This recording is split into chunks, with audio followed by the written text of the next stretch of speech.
सन्मान्य सदस्य विजय वडेट्टीवार साहेब, मी कालपासून बघतोय तुमची दृष्टी इकडे काही पडतच नाही अध्यक्ष महोदय. तुम्ही इकडे आलात तेव्हा पण माझी दृष्टी तुमच्यावर पडली नव्हती. काय आता एक तर वक्र दृष्टी ठेवा अध्यक्ष महोदय. खर तर या वीज पडून मृत्युमुखी पडण्याची संख्या दरवेळेस अवेळी पाऊस अवकाळी पाऊस त्यापासून सुरुवात होते त्या पिरियड मध्ये फार मोठ्या प्रमाणात. आणि खरं आहे की मंत्री महोदयांनी सांगितल्याप्रमाणे यामध्ये मृत्यू पडणारे शेतकरी शेतमजूर मुख्यत्वे असतात, गरीब माणसं असतात.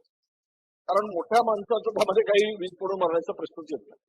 पण विशेष करून शेतकरीच्या कुटुंबातील ज्यावेळेस एखादा व्यक्ती जातो त्यावेळेस संपूर्ण कुटुंब उघड्यावर पडतं.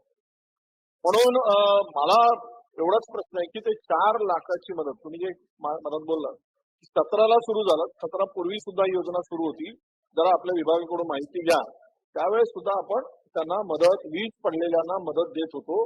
ही मदत 50,000पासून 1 लाख रुपयापर्यंतची 1 लाख रुपये मी दिले 14च्या पूर्वी आमच्या त्यावेळेस.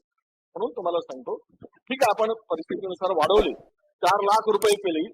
पण ही मदत अध्यक्ष महोदय वाढवण्याची आवश्यकता आहे. 4 लाख रुपयांनी ते कुटुंबाचं जे काही होत आहे, जरी नैसर्गिक आपत्ती झाली वाघानं मारलं तर 15 लाख रुपये 25 लाख.